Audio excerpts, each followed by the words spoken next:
Gimana caranya lu bikin podcast di kala kesibukan lu yang padat? Karena gue orang kantoran, pagi sampai sore itu ya fokusnya untuk kantor.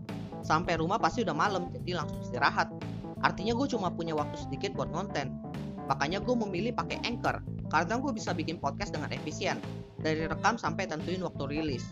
Hasilnya pun bisa maksimal. Dijamin dengan Anchor, kesibukan bukan menjadi alasan lagi buat kita nggak nge-podcast. So, cobain pakai Anchor. Akan ada 9 jenis pekerjaan yang akan lenyap pada tahun 2030 mendatang. Itu yang disebutkan oleh Menteri BUMN Bapak Erick Thohir. Ini berita gue kutip dari CNBC Indonesia, di mana saat itu Bapak Erick Thohir lagi mengisi kuliah umum di Universitas Pendidikan Indonesia. 9 jenis pekerjaan yang dimaksud itu yang akan hilang di tahun 2030, ini gue sebutin ya. Yang pertama ada tenaga jasa penyiapan makanan. Yang kedua, tenaga administrasi kantor. Yang ketiga, tenaga jasa transportasi. Yang keempat, tenaga produksi manufaktur non-otomatik. Lalu yang kelima, konstruksi dan ekstraksi. Yang keenam, traditional farming, fishing and forestry. Yang ketujuh, sales and related field. Lalu yang kedelapan, social media manager. Yang kesembilan, tenaga jasa pengamanan. Menurut gue ya, ketimbang dibilang hilang, lebih tepatnya berkurang. Karena begini ya, untuk mengadopsi ya teknologi otomatis itu, ya nggak usah teknologi yang udah otomatis full ya, kita bicara soal otomasi sistem yang sederhana aja. Itu membutuhkan waktu yang bisa dibilang lumayan panjang. Ada yang 6 bulan, ada yang setahun, sampai benar-benar bisa mengadopsi teknologi tersebut. Tapi setelah kita berhasil mengadopsi teknologi tersebut, apakah kita bisa langsung melepas sistem tersebut untuk bekerja secara otomatis secara penuh tanpa pemantauan? Enggak juga dong. Tentu butuh seseorang atau manusia yang bekerja sebagai quality control di sana. Dan masalah lain muncul.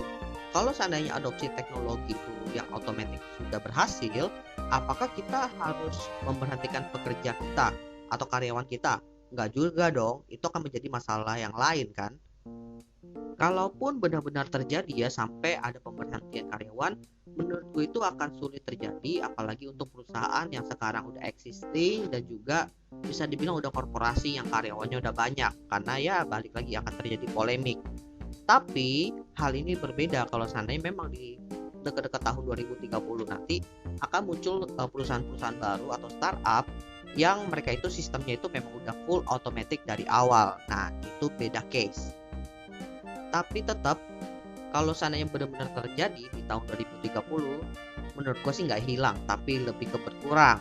Kalau lu ngelihat case-nya aja mungkin dari segi konstruksi ya, gue kan bukan orang konstruksi juga, tapi setidaknya gue lumayan paham dimana ketika zaman dulu itu orang membangun sebuah gedung aja kan pasti berbondong-bondong berapa ratus orang untuk membangun satu gedung. Lalu muncullah alat berat di situ, pekerja lapangan tetap ada, cuma jumlahnya udah nggak ratusan kan, karena hal-hal berat itu udah ditangani oleh alat berat. Tapi tetap dibutuhkan orang-orang lapangan untuk memantau kinerja dan mengoperasikan alat berat tersebut. Dan itu hal yang akan terjadi juga dengan sistem yang otomatis ke depannya. Kalau kita bicara soal penggunaan AI, komputer yang bisa berpikir sendiri, misalnya diimplementasi chatbot, itu kan banyak yang udah pakai AI. Itu pun di belakangnya masih banyak manusia, karena ada beberapa hal yang memang harus ditangani oleh manusia secara langsung, belum bisa oleh chatbot. Dan ini balik lagi memang dari perkembangan teknologinya. Terlebih untuk kayak social media manager yang akan diprediksi, karena kalau dibilang bisa menggunakan AI ada ianya, tapi ketika udah memutuskan untuk menggunakan AI itu perlu data untuk dipelajari terlebih dahulu, dan hal itu bisa seputar tentang scheduling itu dan juga data-data proyeksi yang udah ada itu harus dikumpulkan terlebih dahulu, dan yang bisa mengumpulkannya itu ya dari social media manager ini. Mereka yang mencoba, testing nih, posting jam segini, ternyata jam segini engagementnya lumayan tinggi. Itu kan data-datanya harus dikumpulkan secara manual dulu gitu. Kalau untuk sales dan related field, mungkin yang gue tangkap di sini kayak mungkin marketing ya. Menurut gua sih jumlahnya itu akan berkurang, tapi tetap dibutuhkan tenaga sales. Kenapa? Karena hal ini berhubungan dengan penjelasan terhadap product knowledge dan approaching kepada klien ya. Itu cukup sulit jika langsung menggunakan teknologi yang otomatis. Biasanya kan teknologi itu dipakai kalau benar-benar dari si kliennya itu sudah aware terhadap produknya. Meskipun bisa mendapatkan informasi dari selebaran brosur yang ditaruh di internet, tetap informasi yang lengkap dan kita bisa tanya langsung itu melalui cabang sales atau mungkin customer service. Kalau untuk traditional farming, fishing, dan forestry, menurut gue ini ada kemungkinan yang cukup besar ya. Benar-benar bukan hilang sih, lebih tepatnya berevolusi. Kenapa? Karena gue sempat nyari data terhadap jumlah petani yang ada di Indonesia itu jumlahnya bisa dibilang berkurang. Jadi anak muda itu kurang tertarik untuk menekuni bidang pertanian. Salah satu penyebabnya ya pertama dari segi pendapatan, kemudian tenaga yang dikeluarkan karena ya sistem yang digunakan juga masih tradisional banget. Ya tentunya ini perlu direvolusi lagi. Karena terbukti ya, kita nggak usah ngomongin jauh-jauh deh, kayak sistem yang sedikit lebih modern itu kayak hidroponik. Karena di masa pandemi ini media hidroponik ini lumayan berkembang banget kan, dan ternyata banyak orang yang tertarik berkebun secara hidroponik karena mudah, gampang, dan juga tingkat kesuksesannya juga lumayan tinggi. Hasilnya juga bisa dibilang dijual bisa dengan harga yang mahal. Nah, kalau tenaga jasa pengamanan ini gue agak bingung ya. Apakah yang dia maksud itu secara security, secara fisikal mungkin seperti bodyguard atau satpam gitu. Tapi menurut gue itu tetap dibutuhkan sih ke depan nanti. Karena kan tindak kejahatan yang secara fisik pun tetap masih ada sampai ke depan nanti pula. Tapi mungkin akan terjadi peningkatan dengan pengamanan yang sifatnya itu lebih ke digital secara sistem gitu. Sebenarnya sih menurut gue ini nggak akan hilang ya, malah bertambah. Kalau untuk bidang-bidang yang lain menurut gue sih ya sama lah kayak yang konstruksi tadi, jumlahnya itu jadi lebih berkurang aja, dimana ya orang-orang yang masih bekerja itu lebih fokusnya mengendalikan sistem yang udah otomatis tadi dan memantaunya. Sekarang gue pengen bahas soal timelinenya, dimana dia nyebutnya di tahun 2030 ya, dan sekarang aja udah di 2022, artinya tinggal 8 tahun.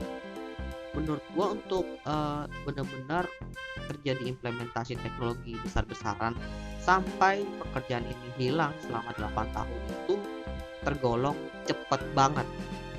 Dan menurut gue sih agak kurang pas aja kalau dibilang 8 tahun itu bisa menghilangkan pekerjaan ini. Karena banyak case yang saat ini harus dibenahi terlebih dahulu nih. Yang pertama dari sisi masalah mahalnya untuk implementasi teknologi. Karena kan gue pernah bahas teknologi makin kesini itu makin mahal. Salah satu penyebabnya itu adalah harga chipnya itu produksinya juga makin meningkat. Dan untuk implementasi teknologi-teknologi ini diperlukan banyak hardware dong. Nah, implement hardware ini pasti membutuhkan chip, yang artinya biayanya juga akan besar juga. Mungkin yang perlu dibenahi di sini adalah bisa mencari bahan baku substitusi ya, karena memang ini masalahnya di bahan baku dan juga produksinya aja. Mungkin kalau kalian pengen dapat gambaran lebih jelasnya sih, kalian dengerin episode yang pernah gue bahas dulu tentang mahalnya harga gadget. Lalu masalah yang kedua adalah tingkat keberhasilan implementasi. Meskipun gue bilang bahwa implementasi itu bisa 6 bulan sampai 1 tahun, itu belum tentu berhasil. Ada kemungkinan untuk gagal juga. Dan tentunya penyebab kegagalan ini ada banyak lah, entah dari manusianya, entah juga memang dari sistemnya. Pokoknya ada banyak kemungkinan yang bisa menyebabkan implementasinya gagal. Lalu masalah ketiga yang perlu dibenahi itu adalah dari mana sumber teknologi ini. Kalau sumber teknologi yang saat ini berkembang itu kebanyakan kan dari startup yang baru dan inovatif ya. Dimana seperti kita tahu bahwa kemungkinan startup itu untuk sukses itu ya bisa dibilang 1:100 kalau nggak salah, atau berapa 3:100. Dan waktu untuk menentukan bahwa startup itu sukses bisa dibilang lumayan panjang, bisa setahun. Kalau setahun langsung bangkrut itu bisa dibilang ya udah gagal, jelas dong. Tapi nggak jarang juga yang bisa memakan waktu sampai bertahun-tahun. Ada yang 3 tahun, ada yang 5 tahun. Sedangkan timelinenya di sini aja 8 tahun. Artinya kalau 3 tahun aja berarti tinggal 5 tahun nih benar-benar implementasi ke seluruh Indonesia atau mungkin bahkan dunia ya. Dan biasanya alasan kenapa startup itu gagal ada dua nih. Yang pertama karena kebutuhan pasar atau no market needs. Nah itu juga salah satu penyebab bahwa implementasinya bisa gagal karena ternyata nggak sesuai dengan kebutuhannya. Lalu yang kedua karena kehabisan dana. Nah balik lagi ke biaya tadi. Siapa yang mau biayain? Apalagi biaya untuk menciptakan teknologi itu mahal dari segi hardware-nya aja. Tapi jujur, gue sendiri cukup optimis bahwa kedepannya di tahun 2030 teknologi akan berkembang cukup pesat. Cuma memang kalau untuk menghilangkan pekerjaan-pekerjaan yang tadi itu menurut gue sih masih belum lah, masih lebih ke berkurang aja. Oke, sebenarnya masih ada lanjutannya sih, yaitu 9 jenis pekerjaan yang sangat dibutuhkan di tahun 2030. Cuma gue rasa akan gue bahas di episode lain karena akan menjadi panjang kalau gue bahas di sini. So, thank you buat teman-teman yang sudah mendengarkan. See you next time di episode selanjutnya.